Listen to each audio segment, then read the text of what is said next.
Bonjour, je suis Laurence Berger, je m'occupe de communication au CHRU de Nancy et je suis ravie, mais alors ravie de vous accueillir pour ce premier Facebook Live. Ça veut dire quoi? Qu'on est en direct sur Facebook. J'ai à mes côtés le docteur Bruno Toussaint. Nous allons revenir vers lui rapidement, mais je voulais vous expliquer un petit peu le principe de ce Facebook Live. Une première qui va vous permettre de participer activement à notre conversation. C'est une thématique précise que nous allons aborder aujourd'hui. Ce sont les cancers ORL. Alors, vous pouvez faire des commentaires, vous pouvez poser des questions grâce à Facebook, à condition de le faire de façon lisible, concise, et de poser des questions ou de faire des commentaires qui intéressent bien entendu le plus grand nombre, parce qu'on n'est pas là pour faire une consultation privée à distance, même si c'est beaucoup la mode aujourd'hui. Alors pourquoi cette thématique des cancers ORL? Parce qu'a débuté hier une campagne de sensibilisation et de dépistage au niveau européen, auquel bien entendu le CHRU de Nancy s'associe. Dès demain, on reviendra en détail sur ces points à la fin de ce direct. Et d'abord, j'accueille donc le docteur Bruno Toussaint. Merci de partager ce premier Facebook Live avec nous. Et je voudrais commencer par vous demander, préciser un petit peu. Qui êtes-vous? Vous êtes un médecin en ORL. Que signifie ORL? Et troisième biais de la question, pourquoi cette association à cette campagne européenne? Merci. Donc, de manière briève, je suis donc docteur Bruno Toussaint, praticien hospitalier au CHRU de Nancy-Brabois. L'ORL, pour rentrer dans le détail, intéresse comme l'acronyme ORL veut bien le dire, O, l'oreille, otologie, R, le nez, rhinologie, et L, laryngologie. Alors laryngologie, c'est un terme un peu réducteur. Laryngologie, ça veut dire la bouche, le fond de la gorge et le larynx, où se produit la respiration, la phonation et la déglutition. Outre mes fonctions de praticien en ORL et ma spécificité en ORL, c'est de m'occuper justement de la gorge, ce qu'on appelle de manière plus scientifique les voies aériennes supérieures. D'accord. J'ai également une autre casquette plus administrative, celle de coordonnateur de la Fédération de cancérologie au CHRU de Nancy. Alors pourquoi nous associer à cette campagne? C'est la 9e campagne européenne qui a débuté hier. Parce que nous souhaitons sensibiliser les gens, la population, le grand public, puisque des facteurs de risque à l'origine de ces tumeurs sont aujourd'hui bien identifiés, et on regrette, dans la plupart des cas, un diagnostic un peu tardif, ce qui fait que les traitements mis en œuvre sont certes efficaces, mais sont plus lourds à supporter et à gérer, peuvent laisser plus de conséquences. Et l'intérêt de sensibiliser les gens est de les inciter à consulter dès que des symptômes pourraient faire dire attention, peut-être qu'il y a quelque chose d'autre qu'une banale laryngite ou qu'une banale afte sur la langue. Alors, vous nous disiez 9e campagne de sensibilisation au niveau européen. Est-ce à dire qu'ils sont en progression, ces cancers, ou est-ce qu'on les connaît mieux? Est-ce qu'on peut mieux faire passer les informations? Alors, oui, la science fait qu'aujourd'hui on maîtrise mieux certains facteurs. En termes de fréquence, les facteurs de risque classiques habituels étaient jusque dans les années 2000 quasi exclusivement le tabagisme et l'alcoolisme. Souvent, les deux facteurs de risque alcool-tabac étaient d'ailleurs très souvent associés. On avait affaire à une catégorie de population bien particulière qui tardait à consulter, et ceci expliquant des prises en charge et des traitements assez lourds.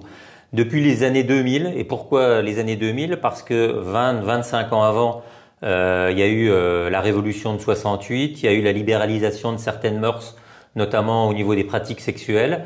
Ceci a fait que un virus très ancien, qui est le papillomavirus, s'est développé. Ce virus, il est très contagieux, et après une longue période de travail du virus en en cachette, entre guillemets, c'est-à-dire niché dans les cellules. Il peut, dans certains cas de figure, entraîner une dégénérescence des cellules qu'il a contaminées et donner lieu, quelques années plus tard, donc 15-20 ans plus tard, à la survenue d'un cancer. Alors aujourd'hui, en 2020-2021, on peut être porteur d'un cancer ORL sans facteur de risque classique tels que ceux qu'on décrivait auparavant, ce qui fait que le ratio homme-femme qui était plutôt en faveur des sujets masculins dans les années 2000, on avait 90% de sujets masculins touchés pour 10% de femmes.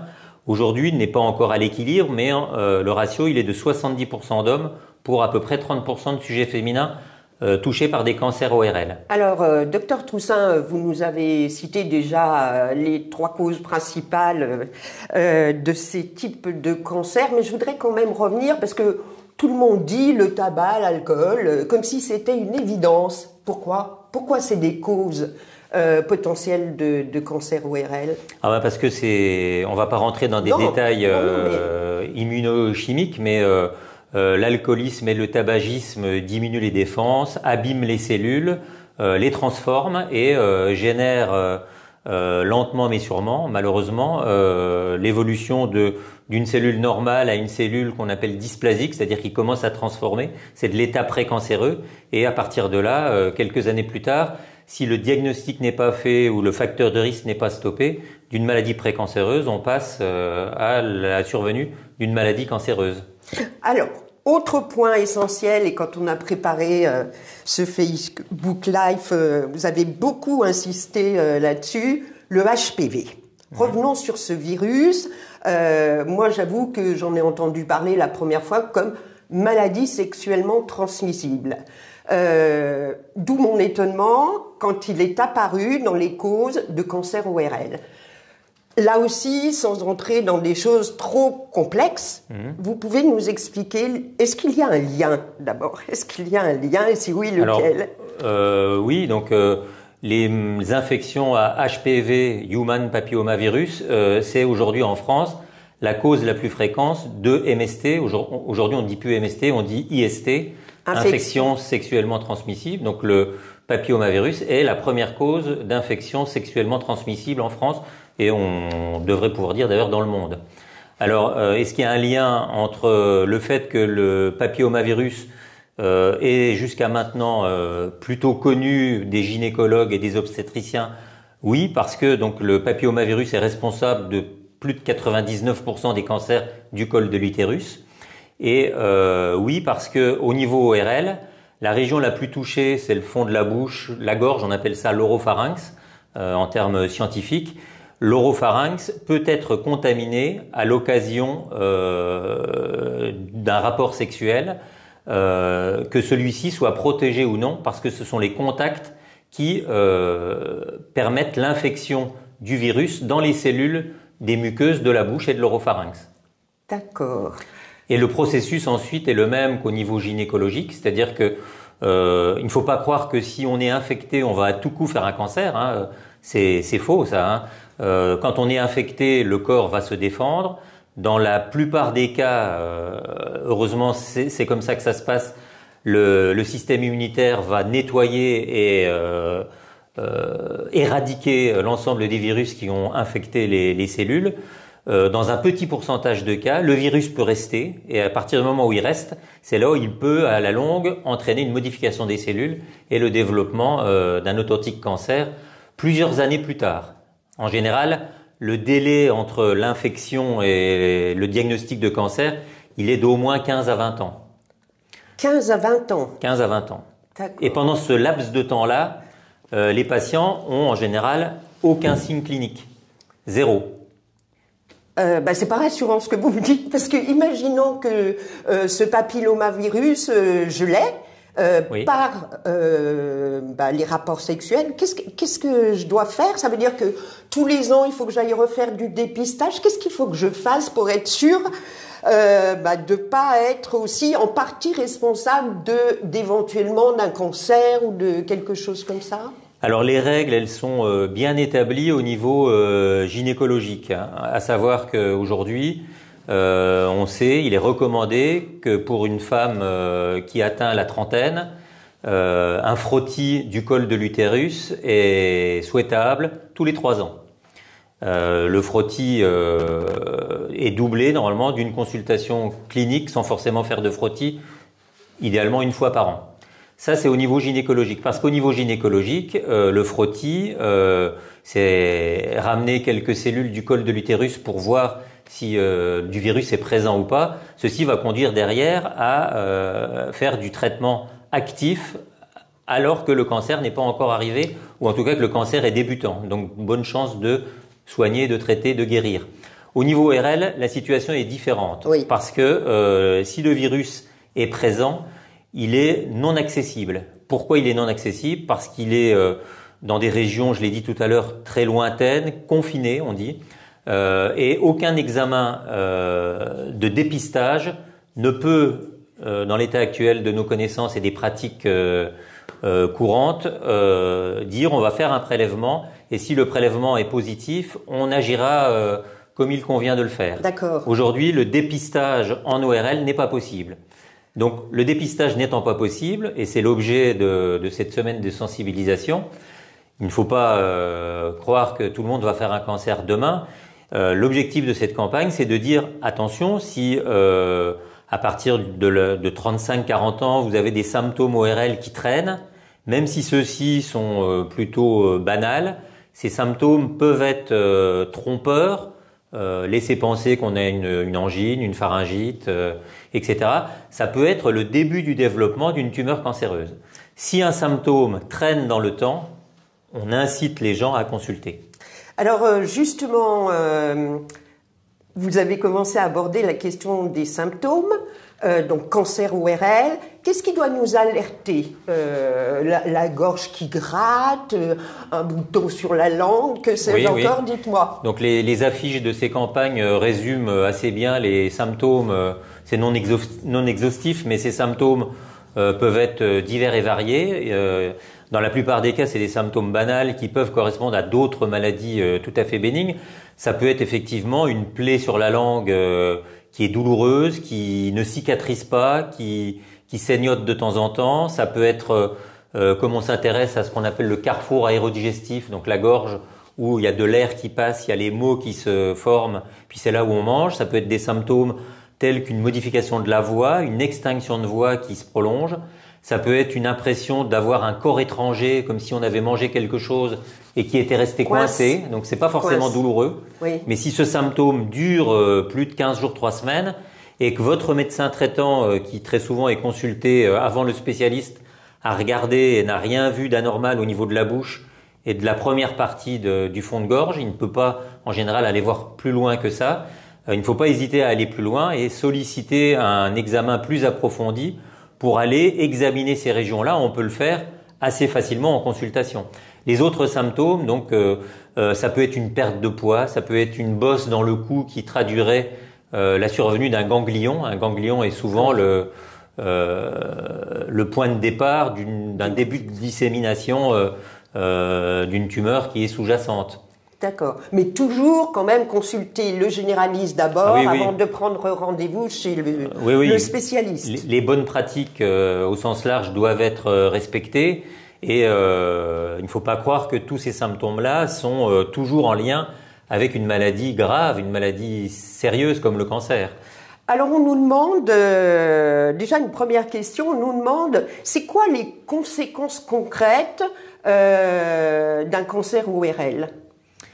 Alors les conséquences en termes de modification de vie pour le patient ? Absolument. Alors oui, donc les conséquences, il y en a. On dit que c'est un chamboulement dans le quotidien classique de tout un chacun. Avant un traitement, il y a toujours un bilan.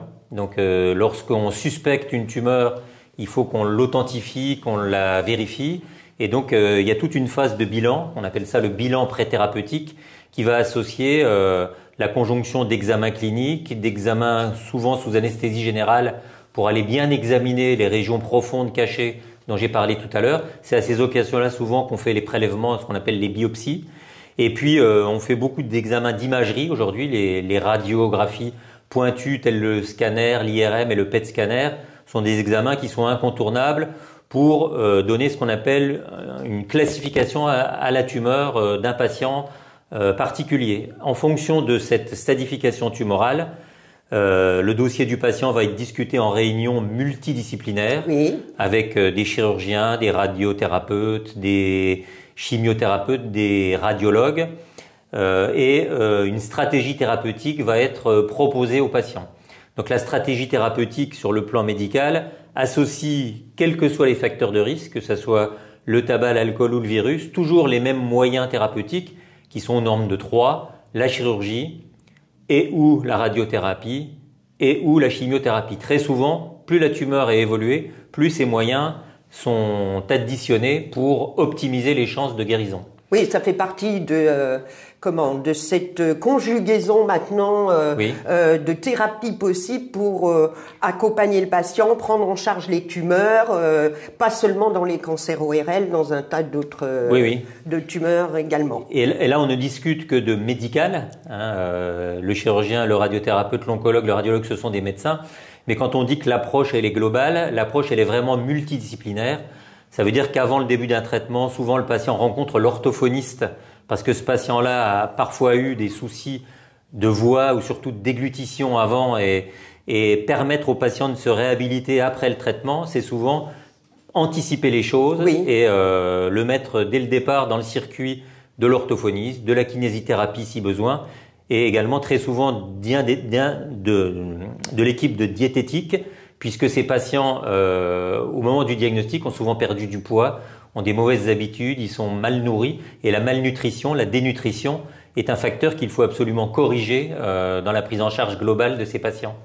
En plus, j'imagine que si c'est cette voie-là qui est concernée, on doit avoir de l'appréhension à déglutir, à avaler, à absorber des... Oui. Alors de l'appréhension, oui.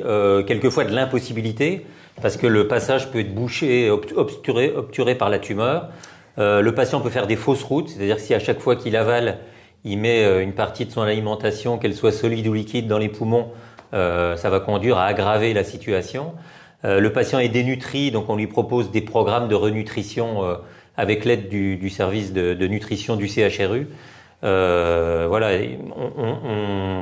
passe très souvent d'ailleurs par la mise en place de moyens additionnels qu'on appelle les compléments nutritionnels oraux ou des alimentations entérales, donc dans les voies digestives, par l'intermédiaire de moyens contournés tels que des sondes, quel que soit l'endroit où elles sont positionnées. Juste une question qui me vient en vous écoutant. On n'a pas évoqué pas assez l'âge de possibilité de survenue de ces cancers ORL. Est-ce que c'est tout le temps? Est-ce qu'on est plutôt préservé quand on est jeune? Dites-moi. Alors, la moyenne auparavant, avec les facteurs de risque traditionnels qui étaient l'alcool et le tabac, c'était environ l'homme de 55-60 ans. Ça, c'était avant les années 2000, c'est-à-dire avant l'émergence du virus. Ces dernières années, on s'aperçoit que la moyenne d'âge à laquelle les tumeurs peuvent survenir se rajeunit. Donc non seulement on a plus de femmes, mais on traite des patients un peu plus jeunes qu'auparavant. Alors un peu plus jeunes auparavant, c'est pas 20 ans. Si on a déjà soigné des patients à 20 ans, 25 ans, 30 ans, c'est plutôt exceptionnel. C'est plutôt à partir de 35-40 ans, avec ces facteurs de risque nouveaux, qu'il faut être vigilant. Alors vous l'avez dit fort justement que la prise en charge et les thérapies peuvent provoquer pour les personnes, bien sûr un bénéfice parce qu'on lutte contre le cancer, mais en même temps ce sont des pathologies handicapantes. Alors handicapantes, oui, sur le plan littéral bien entendu, puisque ce qu'on appelle la sphère ORL, la partie tête et cou, est une partie très importante dans le quotidien de tout un chacun. C'est la partie que l'on voit quand on discute avec quelqu'un, et à partir du moment où le patient, on va lui faire entre guillemets subir un traitement chirurgical dans cette région-là esthétiquement, même si aujourd'hui on fait de la réhabilitation, on essaye de minimiser ceci, il y aura toujours des choses qui resteront un peu visibles. Donc ça c'est la partie esthétique visuelle.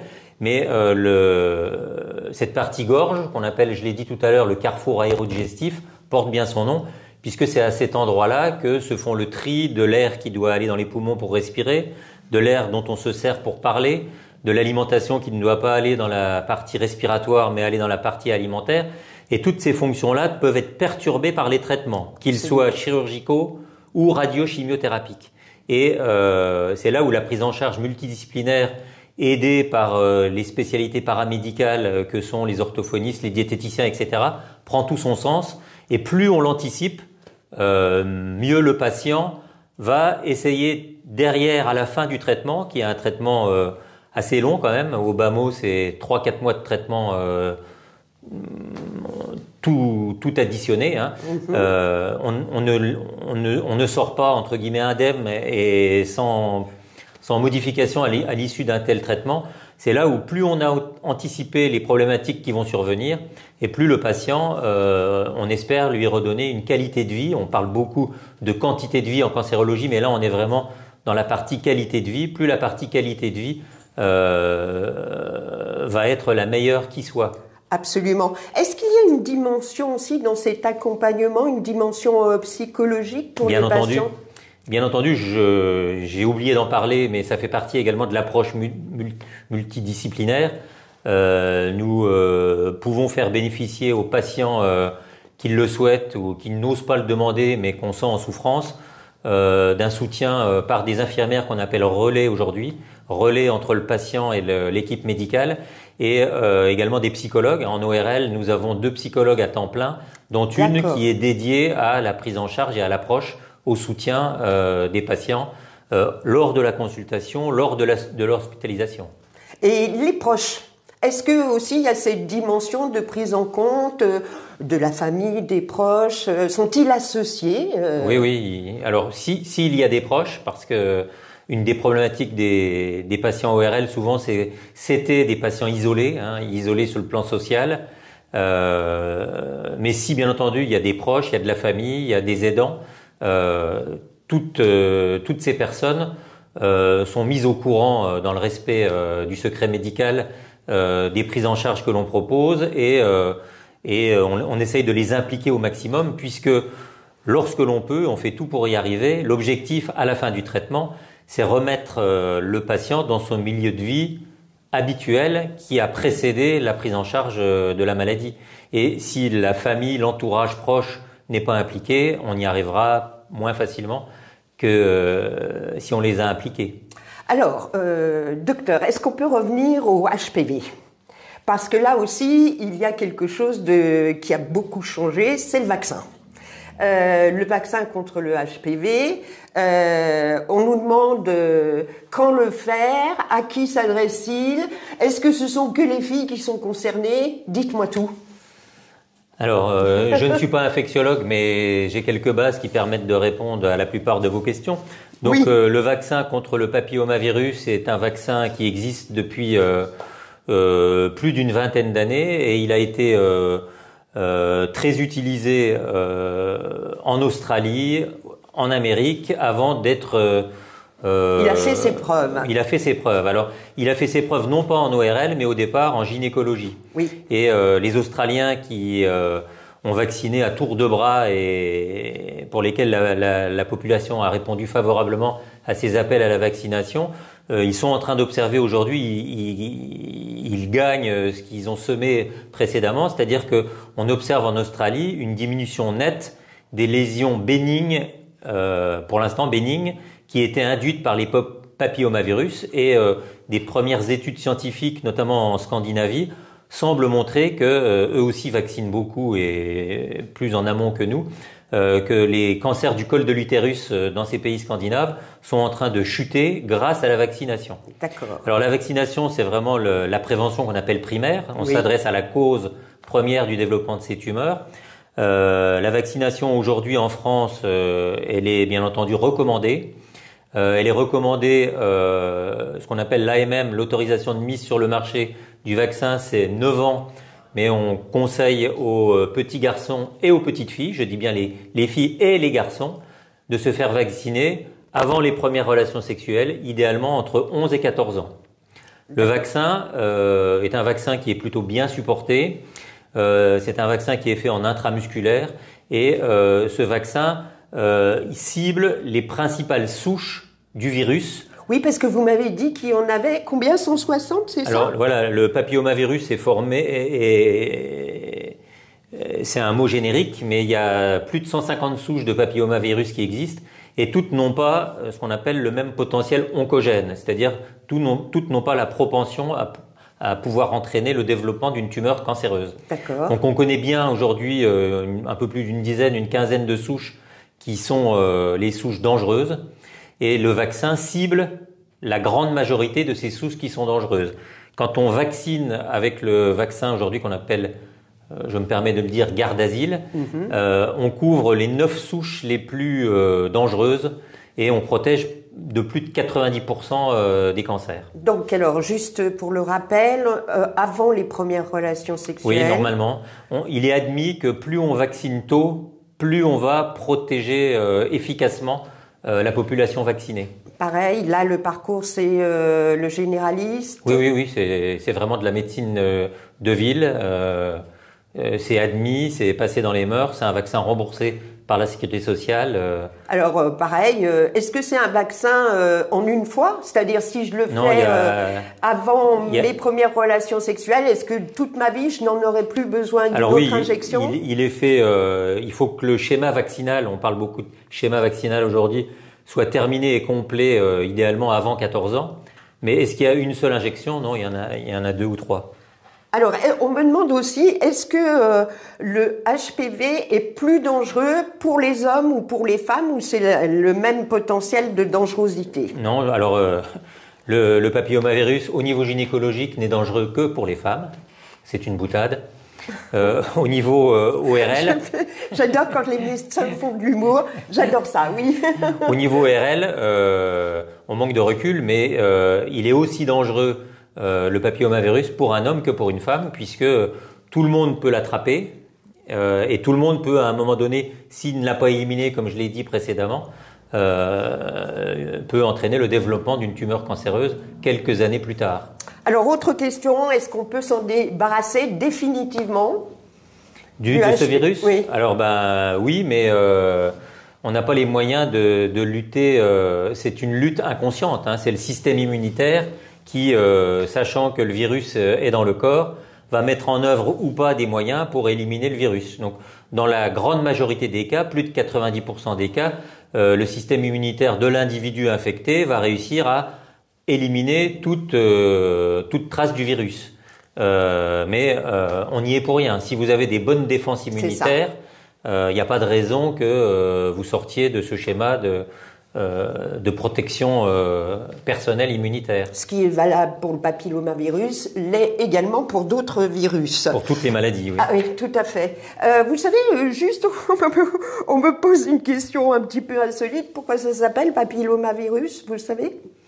Alors je crois savoir que c'est latin, hein, comme la plupart des expressions. Oui. Papilloma, ça doit vouloir dire bourgeon, mamelon. Et quand un papillomavirus infecte une cellule, il donne souvent l'aspect d'une tumeur qui bourgeonne. D'accord. Ce qu'on appelle des verrues, les banales verrues au doigt, c'est du Absolument. papillomavirus. Mais c'est un virus pas méchant, hein, en dehors de la virus. Au niveau gynécologique, on parle de condylome. D'accord. Ce sont des tumeurs qu'on voit assez facilement à l'examen clinique parce que ça donne des bouquets, des bourgeons. D'accord. Très bien. Alors, ceci étant dit, je pense que là, on a quand même bien insisté sur la vaccination contre le HPV. Je sais que ça vous tient à cœur. Puis, c'est effectivement une information qu'il faut continuer à faire circuler dans le grand public. Est-ce qu'il y a justement ce message sur le papillomavirus, sur le vaccin? Est-ce que c'est relayé dans les établissements scolaires? Est-ce que, par exemple, est-ce que avec vos confrères, gynéco et autres, il y a des campagnes au cours de l'année? Alors, oui. Est-ce qu'il y a des campagnes? La réponse est oui. Est-ce qu'on est bien coordonnés les uns avec les autres? Pas comme on devrait, parce que ce sont des choses qui sont en train de se mettre en place. Je vous l'ai dit, cette notion de tumeur cancéreuse induite par un virus, c'est des notions plutôt récentes. L'année dernière, par exemple, dans la région nancéenne, on a été mis en contact avec un pharmacien de l'hôpital de Lunéville qui est pharmacien, mais qui a aussi une casquette de médecin ou de médical intervenant dans le centre de santé sexuelle. Oui, les choses bougent, les choses s'organisent. Alors après, est-ce qu'on pourrait être mieux structuré? Bien entendu, oui. Est-ce qu'on y travaille? Oui, parce que on fait partie de réunions que l'on fait aujourd'hui par l'intermédiaire des réunions, je dis Teams, mais informatisées, où il y a des groupes de travail dans la région Grand Est qui ont lieu, où les spécialistes dans le domaine gynéco sont en lien avec les spécialistes ORL, qui sont en lien avec les associations d'infirmières de région, les pharmaciens de région, ce qu'on appelle l'URPS en termes d'organisation. Alors dites-moi si je me trompe, de toute façon on reviendra plus en détail sur le déroulement de l'opération à Nancy de sensibilisation et de dépistage, mais je crois que vous allez être plusieurs spécialistes, il n'y aura pas que les ORL qui seront là. Alors pour le dépistage en tant que tel ou pour la sensibilisation en tant que telle, il n'y a que des ORL, hein. Nous serons entre 3 et 6 selon l'affluence. Par contre, notamment demain à Louis Mathieu sur la journée de dépistage au CHU à Brabois, nous sommes rejoints par ce qu'on appelle des addictologues, c'est-à-dire des spécialistes de lutte contre le tabagisme, de lutte contre l'addiction à l'alcool, qui sont là également pour discuter, puisque ça fait partie de ce qu'on appelle une prise en charge globale. Il y aura également des flyers, des feuillets d'information par rapport au virus. Et la Ligue contre le cancer, la Ligue 54, s'associe pleinement à ces actions, nous soutient déjà depuis quelques années et participe demain activement à cette journée de sensibilisation. Alors, encore des questions sur le HPV. On me demande s'il y a des risques héréditaires. Est-ce que c'est transmissible de génération en génération? Non, non. Le virus, vous êtes contaminé ou pas, et vous ne pouvez pas transmettre ça, sauf mœurs familiales très particulières, à vos enfants.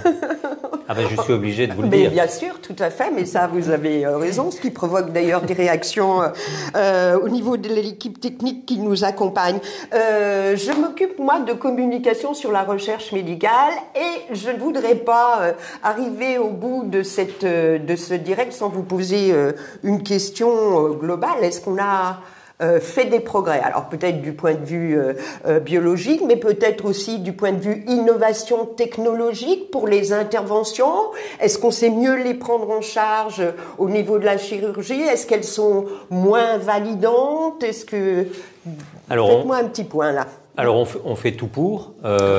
Est-ce qu'il y a des progrès par rapport à ce qu'on faisait il y a 20 ou 30 ans? Oui, dans les 3 domaines des spécialités respectives. Donc, en tant que chirurgien, je peux vous parler de la chirurgie, mais je fréquente régulièrement mes confrères radiothérapeutes et oncologues, chimiothérapeutes. Les radiothérapeutes ont également progressé. Leurs schémas de radiothérapie sont mieux ciblés. On s'adresse à la tumeur en essayant d'épargner les tissus sains qui sont autour. Absolument. Les oncologues, les chimiothérapeutes manipulent aujourd'hui des nouvelles molécules, ce qu'on appelle l'immunothérapie, dont certains premiers résultats sont plutôt prometteurs. Il y a des études en cours. Et puis sur le... Je vais pas rentrer trop dans le détail, mais redites-nous, immunothérapie, c'est quoi? Eh ben ça fait partie de ce qu'on appelle les traitements médicaux du cancer. Dans les traitements médicaux du cancer, traditionnellement, on faisait jusqu'à il y a peu des traitements par perfusion de chimiothérapie. Oui. Aujourd'hui, on essaye plutôt de jouer sur la cellule, en essayant d'améliorer ses défenses, de mieux la protéger, d'éviter qu'elle soit agressée par les cellules tumorales plutôt que tout détruire. Absolument. La chimiothérapie détruisait tout. Là, on essaye de comprendre les mécanismes de ce qu'on appelle la tumorogénèse pour trouver des bonnes molécules qui vont bloquer certaines phases de replication de cellules et donc lutter contre les tumeurs cancéreuses.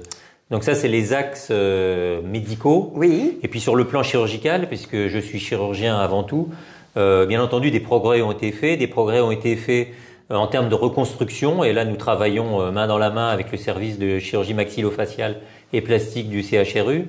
Les progrès ont été faits également dans le but d'essayer d'offrir à un patient les mêmes chances de guérison avec ce qu'on appelle de la chirurgie minimale invasive, c'est-à-dire pourquoi retirer tous les ganglions du cou d'un patient si seulement quelques-uns peuvent être retirés. D'accord.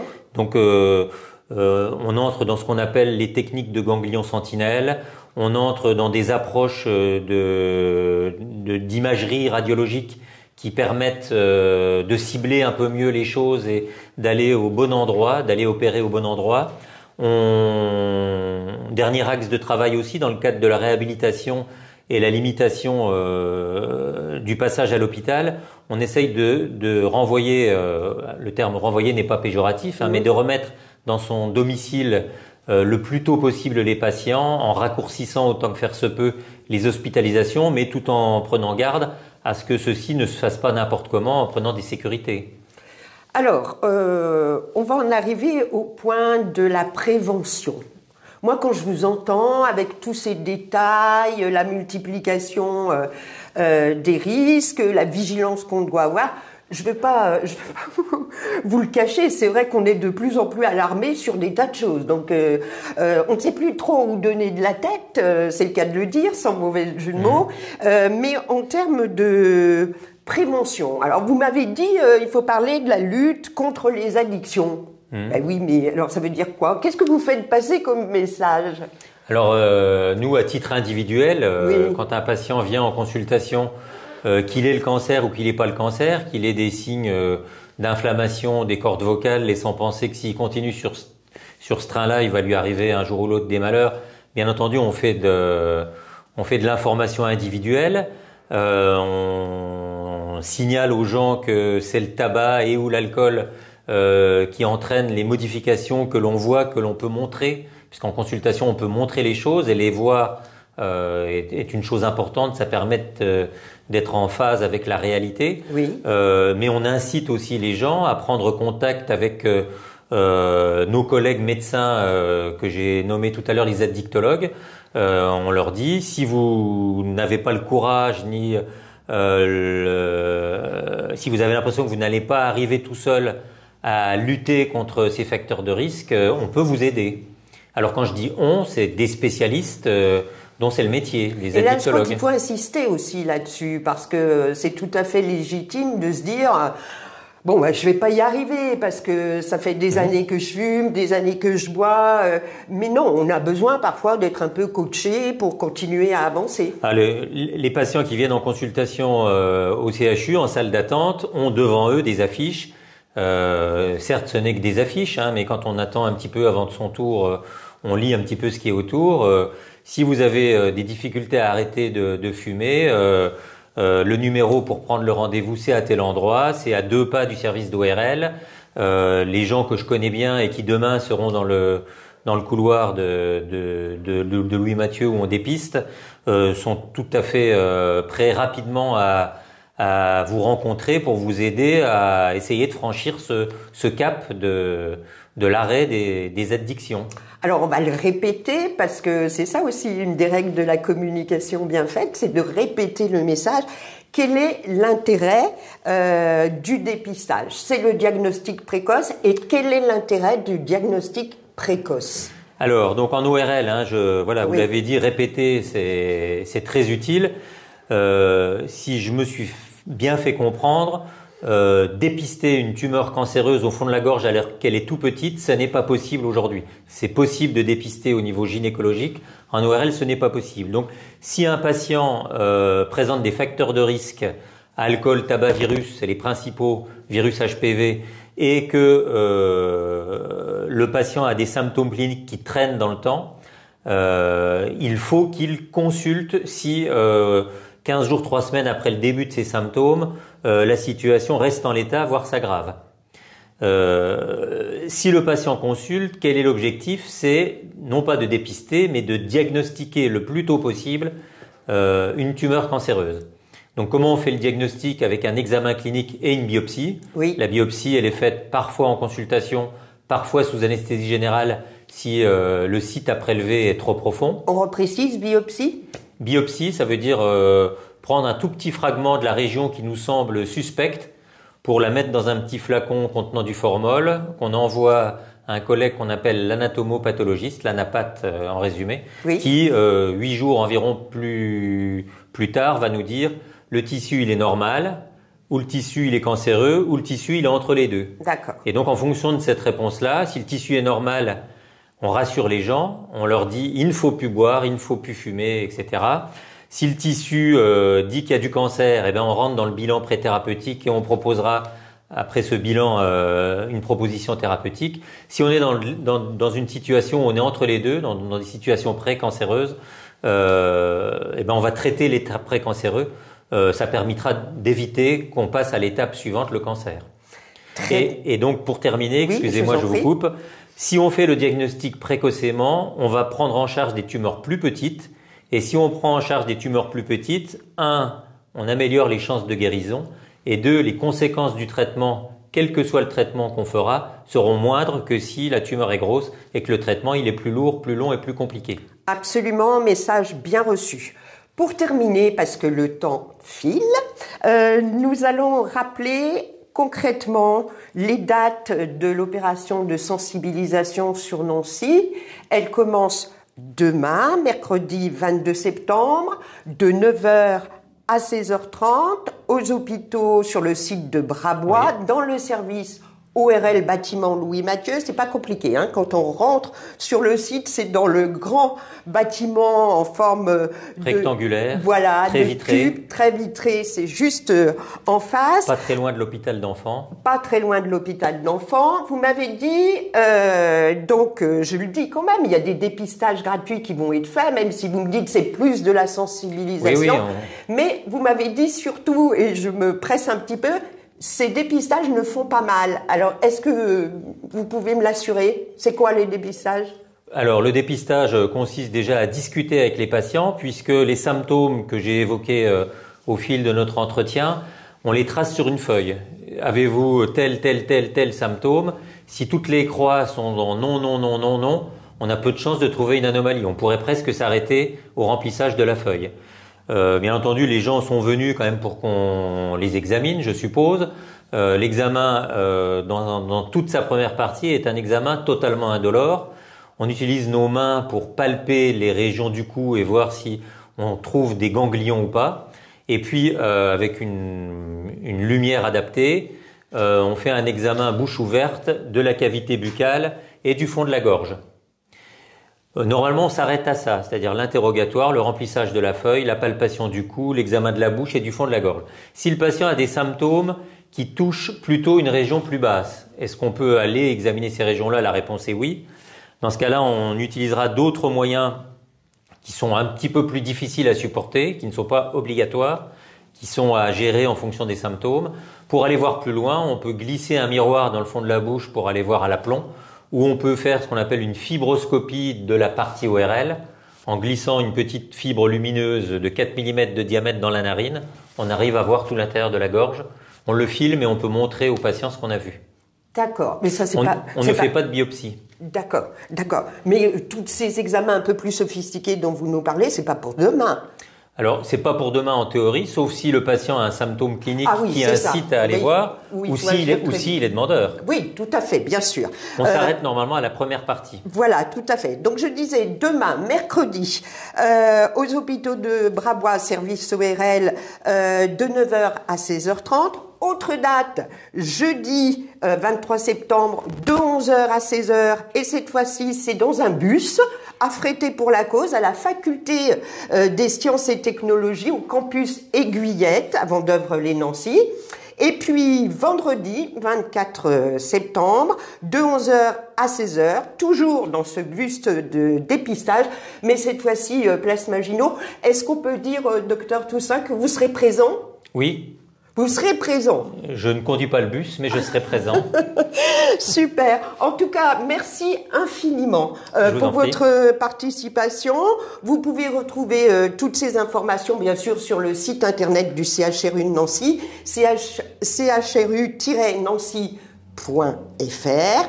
Je voulais remercier pour cette première, en dehors de vous, docteur Toussaint, à la réalisation de ce Facebook Live, la direction de la communication du CHRU, avec en particulier Adeline Fracaroli et Julie Muckensturm qui nous ont bien accompagnés pendant ce travail, et les équipes techniques du département de la transformation numérique de l'établissement. Merci à vous et puis à la prochaine fois. Au revoir. Au revoir.